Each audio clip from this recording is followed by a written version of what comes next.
OverDrive continues. TSN 1050 on the TSN app, your home smart speaker, and up on TSN 2. We've got our best bets brought to you by FanDuel later in the hour. Dear Hayesy-B is back in the rotation at 6:30. And Luke Willson coming up, and Al's brother coming up. We've got picks to be made. And Luke will try to explain what happened last night. And I'm sure Luke's played in games like that last night. Kind of a snow globe vibe. It was a really cool game. I thought it was like really fun TV to watch. You knew there were going to be mistakes and eventually turnovers, and yet those you get every once in a while, like crazy snow where they're shoveling off the different lines and the end zones and all that kind of stuff. And we saw that last night. And crazy how the narrative changes, Brian. Last week or weeks before, it was Pitt could do some serious damage. Some of the tweets and pieces today.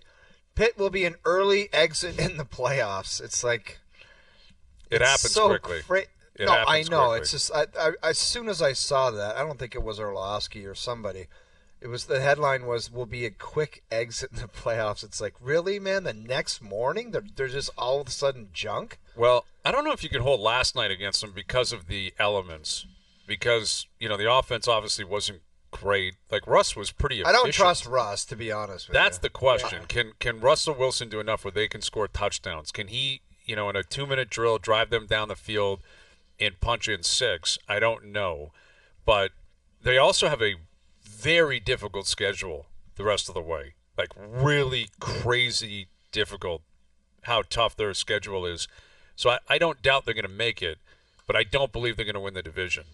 I think Baltimore will end up winning that division, and I think they end up being a wild card team, which means they go on the road at Kansas City, at Buffalo, at Baltimore. That's going to be really difficult to do. But Jameis Winston, I mean, what can you say about this guy? Like the way he talks to the media, the way he gears up for a game, and after the game he was talking about playing in the snow, and here was his reaction after a win. And obviously a pretty crazy night in Cleveland last night.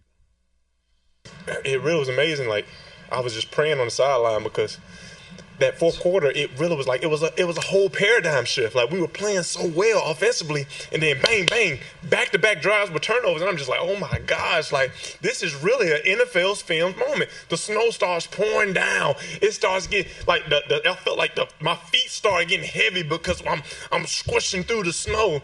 And, man, it was so good, and it was so great to end up getting that win. We have been begging for athletes to have more than pucks in deep comments. Yep. Yeah. But I'm not going to lie. Like, I find his behavior and his comments to be bizarre. Like, I find that really weird. Like, I think it's consistent, though. I actually think that's what he does all the time, though. Yeah, but when he was in Tampa and when he was in New Orleans, did you remember him talking like that? I don't remember to that extent, but he was eating his fingers. Remember, that was in New Orleans when he was doing like eating a W is not the same as like, man, the snow.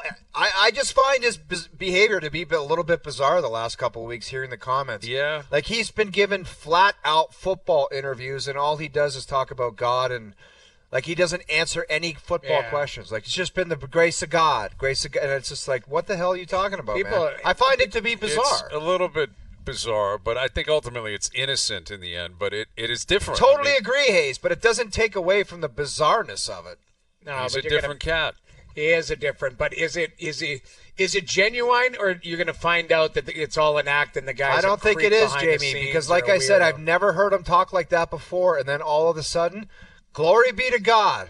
Yeah. And it's just like, what are you talking about, man? Well, he's always been like a different type of character. Like I can't recall like interviews he had when he came into the league when he was in Tampa and early in his career, but he's always had a quirky kind of personality. But this is like last night, like that was like slapstick almost. Like my feet are squishing in the snow and he's like showing what he's doing out there. It's like you don't see that from pro athletes ever on a podium. And that's what he's doing. But again, look who he's replacing. Like Deshaun Watson would give you obviously nothing, and people were on the attack with him all the time for obvious reasons. Well, because he sucks. Exactly, and because of his history and the contract and all that. And with Jameis Winston, it's like this guy's kind of off the scrap heap. He's backing up. He's not making any money. Their season's over, and they just beat a big divisional rival. And people probably love Jameis Winston. I'm sure they do down in Cleveland right now. You guys see the Giants released Daniel Jones Yeah, today. that He asked for his release, and they said, sure, get the hell out of here. Well, don't you think So- the agent might have had something stirring up in the background? Somebody maybe wants to take a shot at him as a backup or something? That's the question, man. Like, people are dying for the Cowboys to pick him up. So it's Danny Dimes against the Giants on Thanksgiving down in the States Would next they week. ever pick him up, do you think? Doubt it. I mean, who's picking this guy up? I mean, you just saw what he's all about. The guy can't start for the Giants. So I don't know. do they have to pay him, or what's the deal there? Yeah, they'd Like, have to pay him whatever the guarantees were. And I guess they Right. just said, forget it. We know what's coming. We're going to cut you right after the season. We'll cut you now. Right. All right, Al's brother coming up. Al's brother with more tremendous information is coming up. But here's our TSN football analyst. If you smell what the Win Wilson is cooking. There he is, one half of Millie Vanilli Wilson. Luke Willson joining us. What do you make of that pick last night? I mean, be honest, that was the pick of the year. Hey, like, you guys get lucky. It's a snow game. It's a blizzard, and you're pounding our chests. It's the pick of the year. Yeah. It's a divisional AFC North game on a Thursday. Congrats, my guy. Hang the banner. You're +1 again. Yes, we feel very good about that. I like those type of conditions. I like watching football like that every once in a while.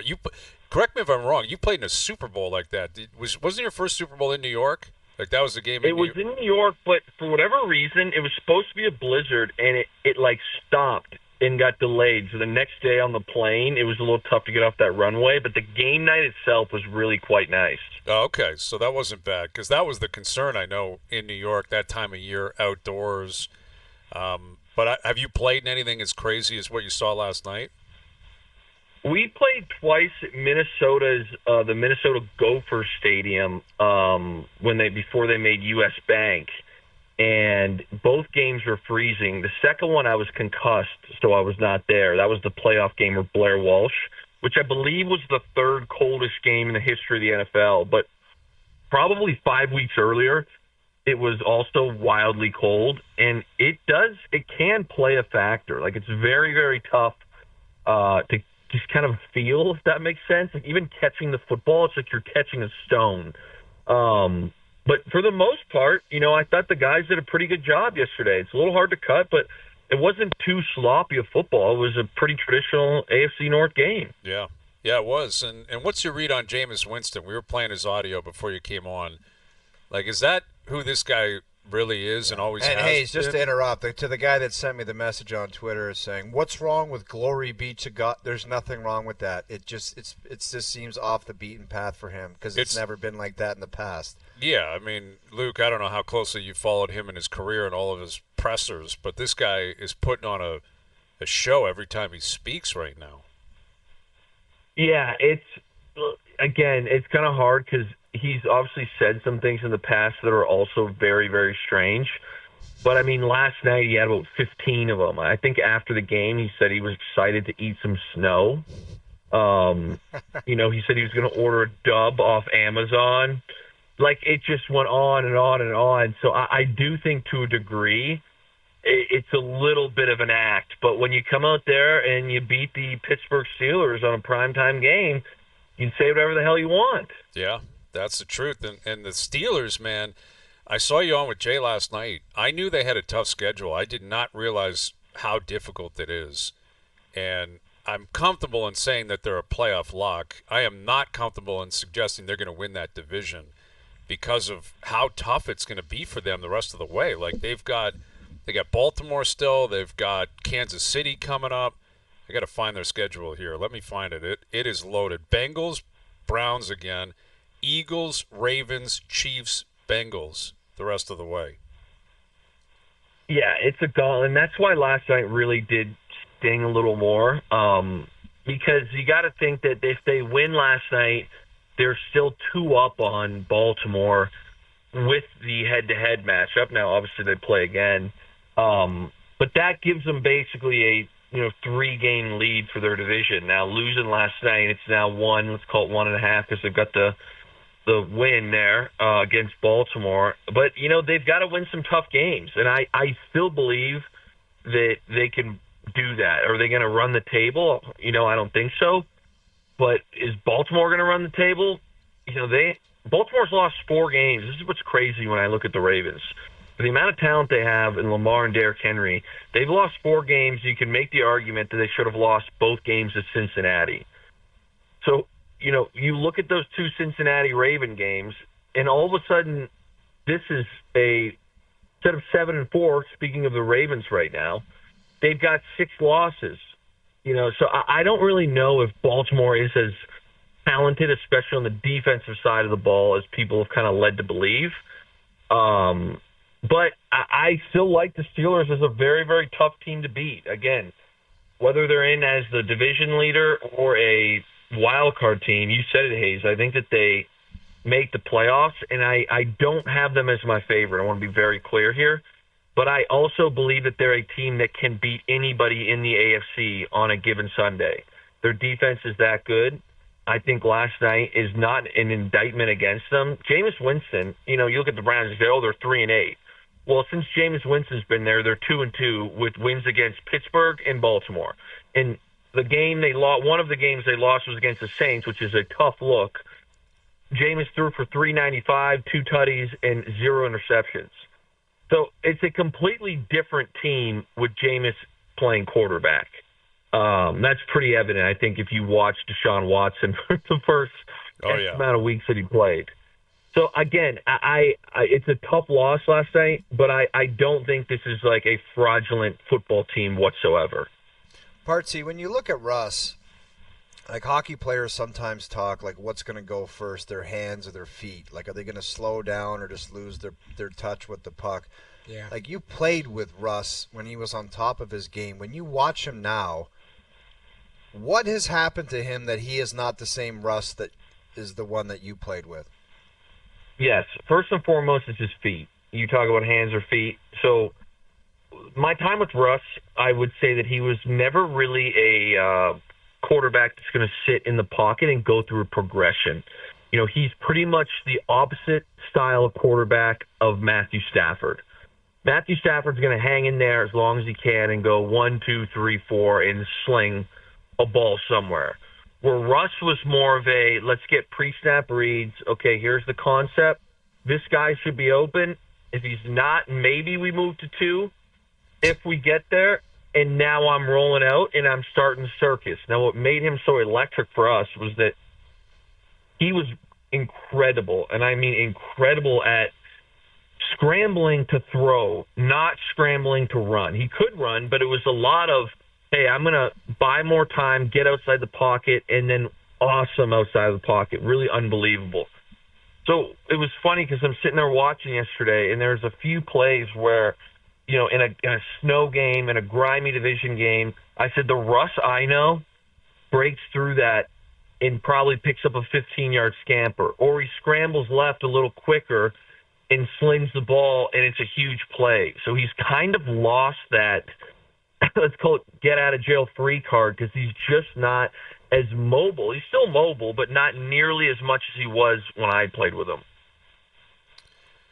Well, listen, he's in a position where with that defense and some of the weapons and Mike Tomlin there, it's not like those first year and a half or whatever in Denver. I mean, he's going to go to the playoffs. He's going to have a chance to shine, and Russ is a guy that has playoff experience, and I'm curious what you think that's worth, Luke. Like the fact that he's done it, he's won a Super Bowl, he's played in multiple Super Bowls. Everything you just said is just a fact about his feet and his body and his arm and all that.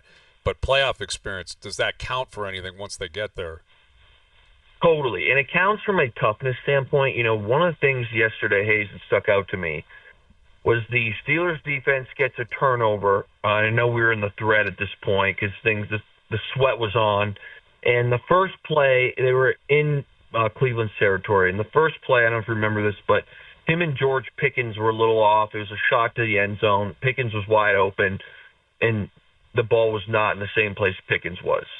2 plays later, he delivers a dart to Calvin Austin for a touchdown. And to me, that's what is going to matter in the playoffs and where I think Russ can shine, is you can say what you want about his feet. You can say what you want about the last 3-4 years of him playing football. but mentally he is a warrior, and he will battle, and I've seen it in the huddle firsthand, and he is very, very confident, and I mean that in a good way. He could be 0 for 15, and he's going to come out on that 16th throw and still sling it. You know, and Hayes, I hate to bring this up for you, but you remember the NFC Championship game, we snuck out playing the Green Bay Packers. I believe that was 2014, 2015 playoffs. Yep. You know, and that kind of reminded me of last night where it's like they've got nothing going, and then all of a sudden Russ is still chipping away at this thing and makes some good throws. And it's unfortunate for him because if they get a first down there late in the fourth quarter, it's considered a real gritty win, but they go 3-and-out, shank a punt, shout out the punters. We can get into that story. And they end up losing. And then the next thing I'll say about Russ, though, what he really needs to lock in here is they got to get George Pickens mentally on board. I mean, the guy is phenomenal. He is a phenomenal player. But yesterday, you're watching some of the goal balls thrown to him. He's running at half speed. He's not even paying attention. It's not PIs. He's complaining to the ref. I don't know if you saw the Hail Mary at the end of the game. He's like fighting the DB into the stands as the ball is in the air. That was weird, man. That was weird. And he's definitely over the top while he's finishing a point. He's rude. So he's ruthless. But when you call that game the way you called it last night, I'm sorry, Luke. That's just the way it goes, man. This guy's gonna dunk on you. What do you have to say for yourself, brother? Yeah. Honestly, just the pick of the year, pick of the last 3 years since we started this segment 3 years ago. I think that was the ballsiest selection. Accurate. I mean, I'm an objective viewer, and that's accurate. That's an accurate statement. But someone asked me, how are you going to come on the show today? How are you going to gloat and celebrate? What's it going to be like? And I looked at them dead in the eyes, and I said this. By picking another winner, Hayesy-B. By picking another winner. I love hearing that. Wow. That's my George Pickens on the right track. That's my guy who's playing the game properly. Exactly. Jerry Jeudy. That's my Jerry Jeudy. You're my Jerry Jeudy. He had a good game last night. He was great last night. Dude, he was not touched on that one play where he dropped. That could have been a fumble if Pittsburgh picks that ball up and they review it. That would have been wild if he threw that game away last night. Wild. But he didn't. And Hayes and Bro are now +1. Hayes and Hot are now +1 going into the weekend. And I think we're 5-1 in the last 6 games played. And the Immaculate Week, I'm feeling very immaculate right now, brother. I don't know how you feel. But there's no way you guys get this first game right. Vikings laying 5.5 against the Bears. Owen Wilson on the clock. Oh, really? You don't think we're going to get this one right, Partsy? Throw it at him. Be quick. Let's hear it. Wait, what did you say the line was? -3.5. Vikings laying 3.5. Okay, I thought you said 5.5. I'm like, it's 3.5. 3.5. 3.5 on FanDuel. Vikings. Yep. Yes. Yeah, we're taking the Vikings. We are. Okay. First and foremost, you got a very, very young quarterback, Caleb Williams, going against a defense that Brian Flores is running that can be very, very confusing, especially for young guys. Secondly, Minnesota's the best-kept secret in the NFL right now. Nobody's talking about them. They're a game back of the Detroit Lions in arguably the toughest division in the NFL. Okay, and they're just handling absolute business week in and week out. Next is you're going to be like, oh, Caleb Williams looked better since Shane Waldron was fired 1 week ago. Happens in the NFL all the time. New OC, no new tendencies. They've got a game on this new guy now. They know what he's trying to call. The Bears are going right back to where they were, struggling to get a first down, turning the ball over on Brian Flores' defense. Vikings all day. They're covering the spread. Okay.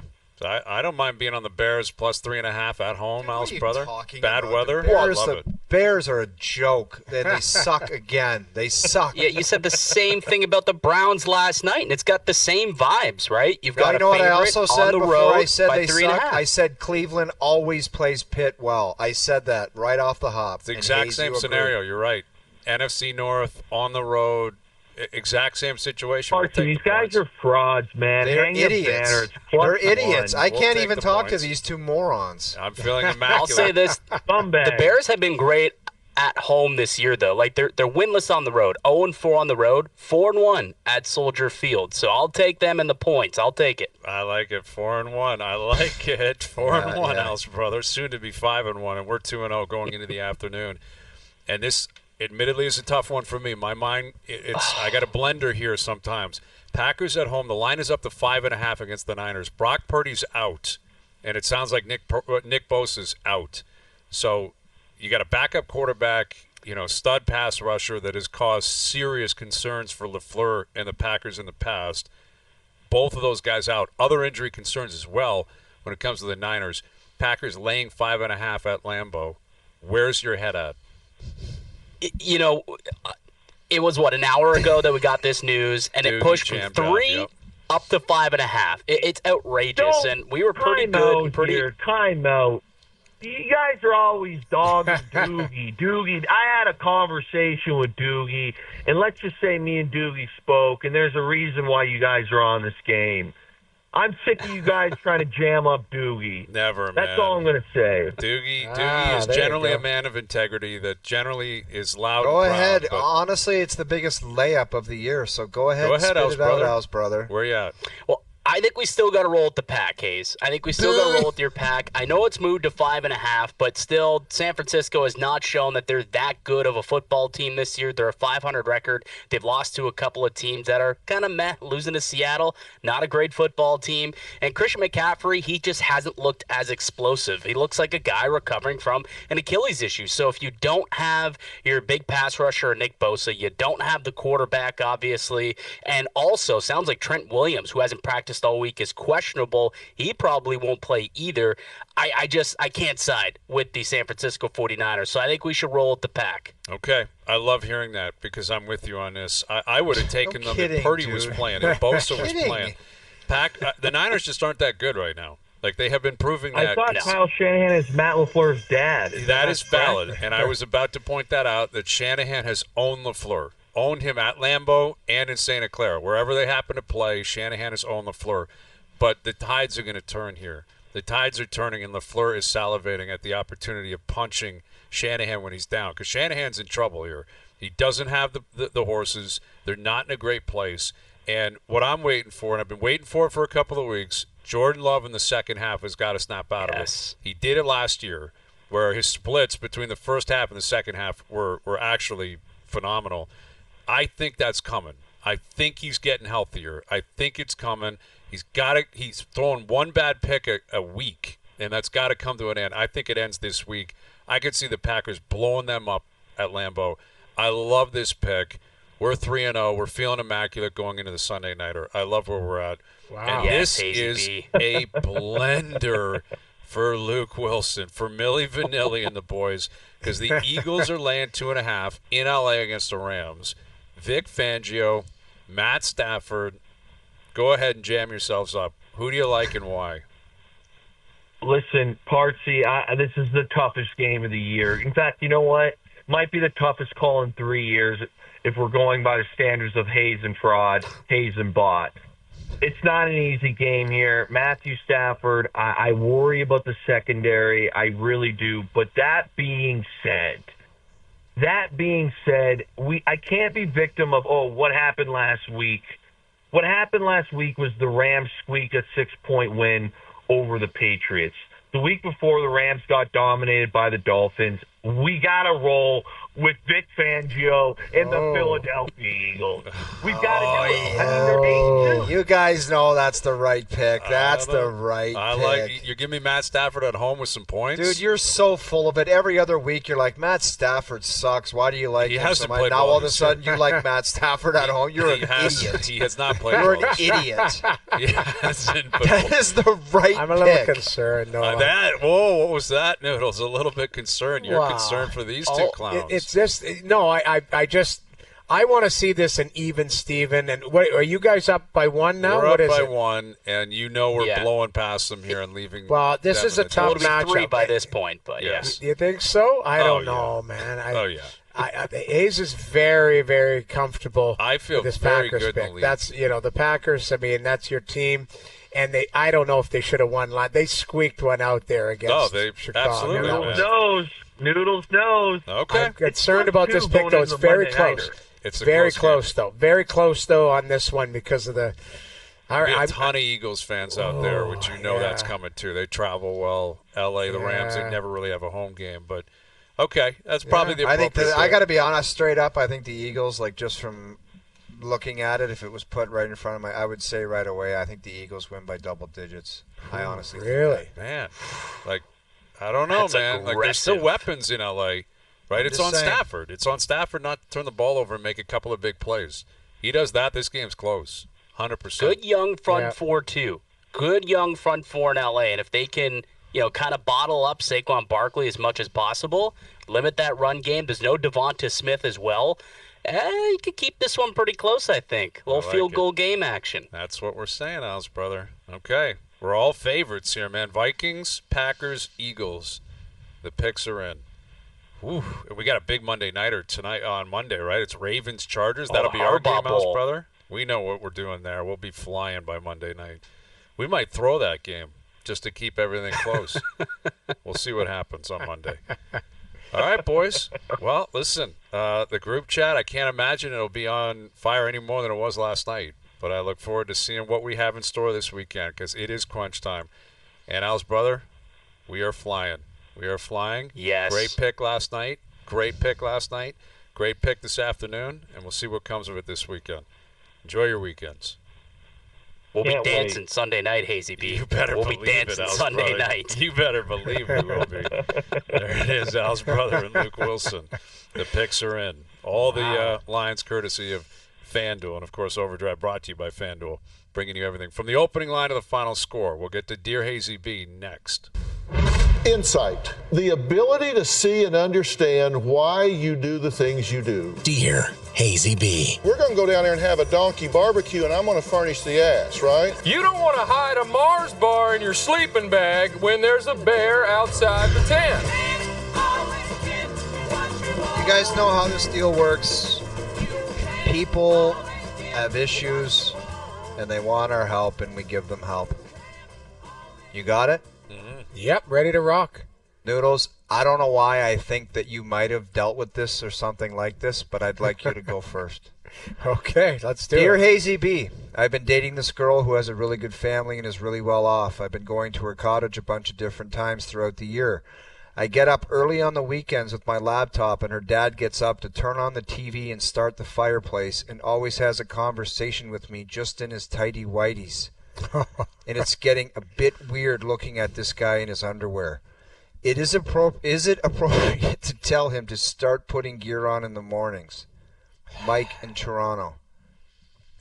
It's his place, though, isn't it? No, dude, I know, but would you? I don't know how I could.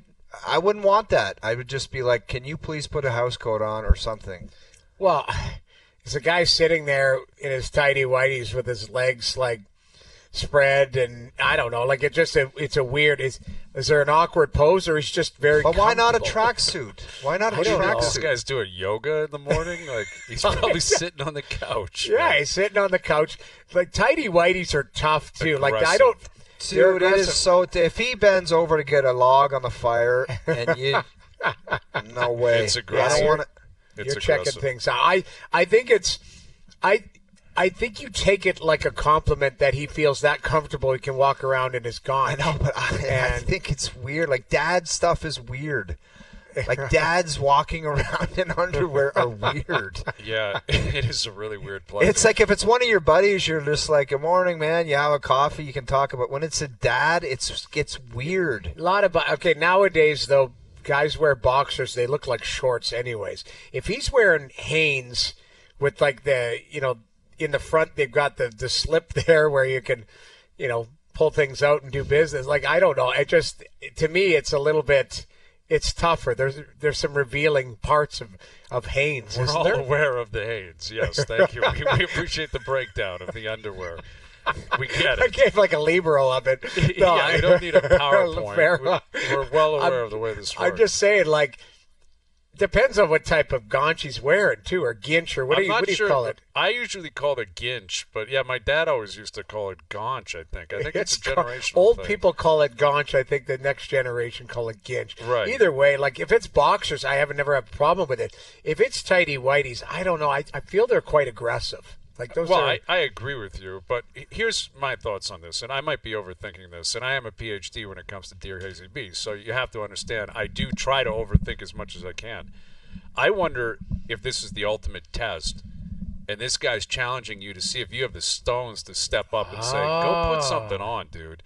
And if and when you do, he goes, I like this guy. But what if he says, why don't you stand up and go get in your car and go home and talk to me like that? Then it goes the other way and you're in big trouble. And it's the ultimate gamble because it sounds like this guy is riding a beautiful wave. It sounds like a Muskoka, like on the lake. But I don't think there's anything wrong. Let's say the guy's name's Ron. You just say, Ron, how about you put some clothes on, bud? Like put a tracksuit on. Ron's response might be, why are you up right now? You're at like, my why house. are you awake in the morning? What are you doing with your laptop, you nerd? Like, why don't you go play golf? Ron might be challenging you.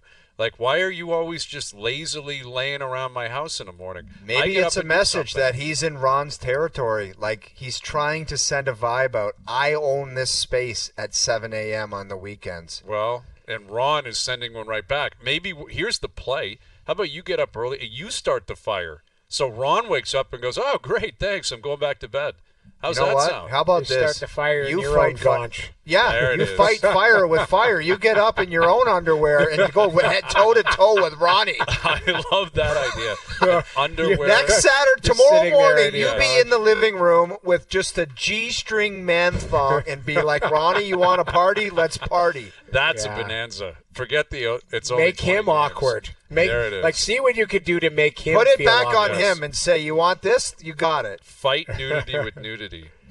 Send a message to Ron. Yes. Dear Hayesy-B, need your thoughts on this heinous offense committed by our 27-year-old buddy. Last Friday night, he got someone at the Taylor Swift concert to send him a picture so he could post it on his story to make it look like he was there. In reality, he was at home doing nothing. He got absolutely torched in the group chat, but the majority feel that this is not enough. Is it time to sit him down and have a conversation about these concerning repeat behaviors, or simply use it as comic relief? It's pushing a level of where you really have to wonder where this guy's head's at, because that to me is such a ridiculous play. Like, what's next? You're going to pretend. Don't kid yourself. Do you know how many people have fake posts? But what does that do for you? Yeah, like, I what don't does a understand. fake post do to? Because then you got to live the lie all the way through. You're going to see someone in 6 months. Hey, you were at Taylor Swift. Do you And know then how gotta many say, people "Yes, are I probably was." in a northern climate and post a pic poolside to say office for the day and they're not even there? I bet you people do it all the time. Possibly, No but way. but that nobody cares about. That's just annoying. That's cool, good for you. You're at a pool. This is Taylor Swift. This is an exclusive ticket that you're posting it to troll people that you have access to it, but you don't. Like, what is the benefit? What's next? This guy posted a picture at the U.S. Open right beside Scotty Scheffler, and he wasn't even there. Like, what is the where do you draw the line? I Like, don't know. you know, this guy, what is he going to say next? You know, tomorrow, actually, here I am. Look at me at the Coliseum in Rome. No, you're not.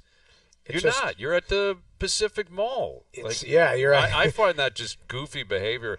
Definitely deserves a carving.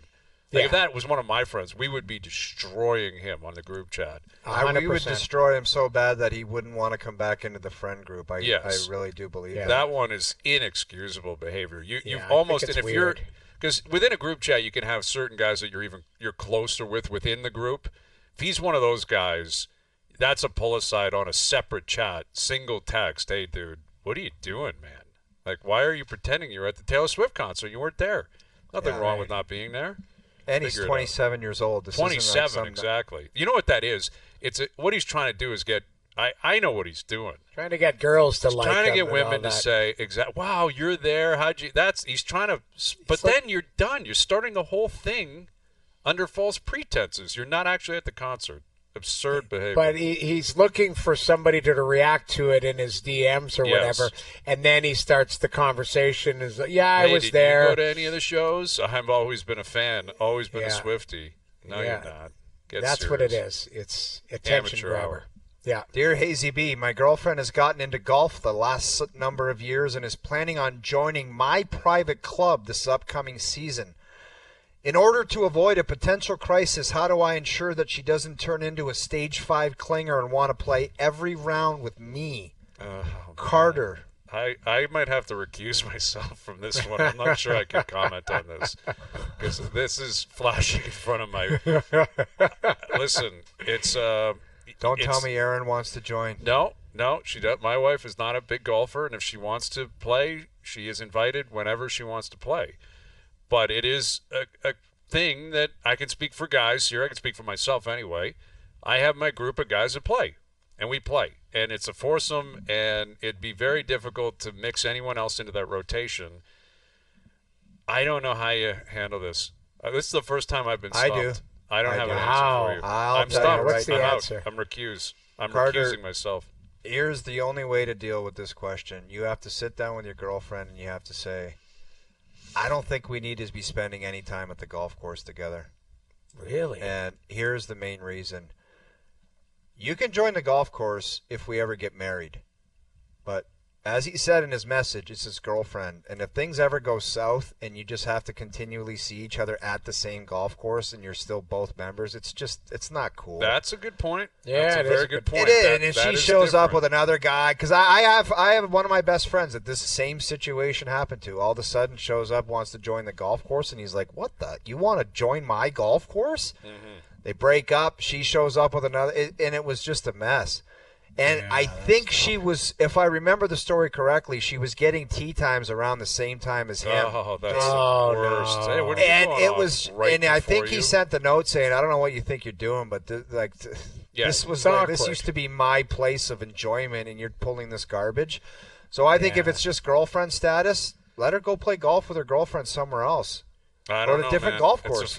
It's tough. It's tough because probably a good place, a lot of good people. You probably rave about it. Like that's no the thing. matter how much you love somebody, everybody wants their own time. Like golfing, Isn't guys. that your spot? Like there are certain things where that are just like, hey, that's my spot, and maybe your wife or your girlfriend has their spot that they like to do. You could get invited for some guest rounds and whatever, but like, I don't know. I think the best thing you can do is join a different club. Then you got both worlds. Actually, Yeah, you It's get to great go as a setup. guest somewhere else, right? Yes, a little member guest, and you go back and forth, and you start, really whining and dining and nining and dining wherever you want to play that particular afternoon.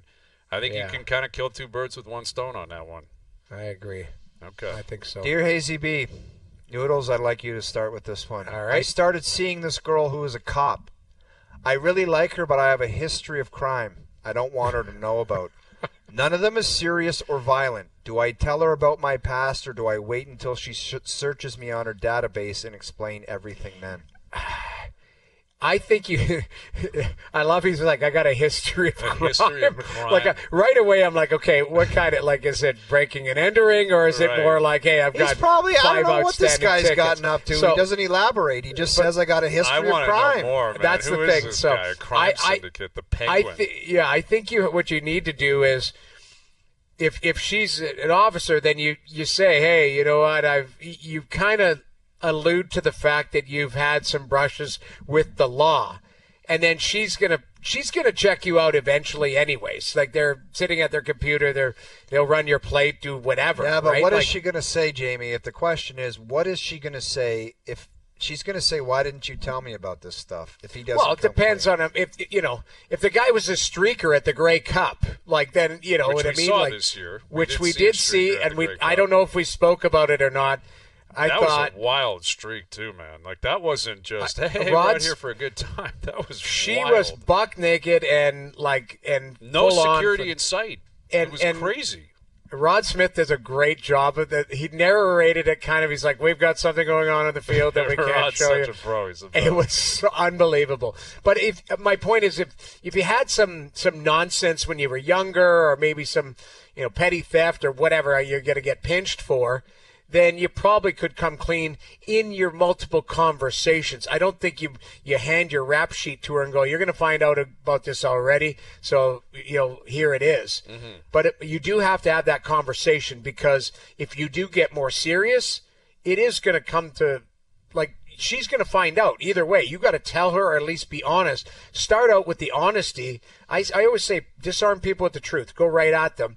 And if they're still hanging around afterwards, it means it's not that big of a deal. Exactly. I think that's the play. Like, yeah, just, be honest about it. Listen, just because she's a police officer doesn't mean she's going to cut you off immediately because of something that's happened in the past. I think, to your point, get it out in front, maybe make a little joke about it, about the database and all that. Hey, do yourself a favor and do a little search. It is what it is. You move on. You've obviously matured. You've moved on with your life. You're in a better place now. You're meeting women and you're out in the town. You're a big shooter. Just let people know what's up. Nothing wrong with that. I think you get booze involved and you have a good time. You just say, by the way, I've done some stupid stuff in the past. Exactly. Yeah. Like, what are you going to We got to get to this one quickly because it says they need help. It's called the Laneway neighbor nonsense. Dear Hayesy-B, wife and I live in the city. We have a Laneway garage. Recently, our neighbor has been illegally parking her car parallel to the garage. Makes it impossible to get the car out.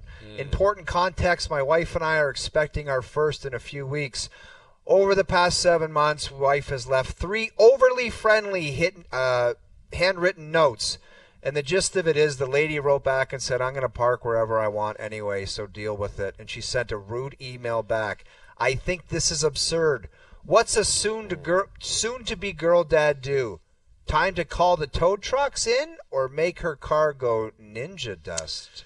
Yeah, this one is tough. I grew up with in a laneway house. I know all of the activities of the lanes behind houses. Have you ever seen goonery like this? Well, yeah, you see some silly stuff. Generally, people don't use it a lot. You can access, obviously, garages. A lot of people don't even have access to the garage, or the garages are packed anyway, so cars aren't back there.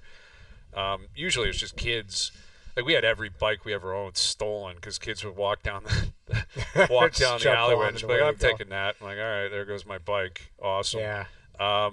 Yeah. This is something that you have all the right in the world to just let them know this is not the way it's going to work anymore.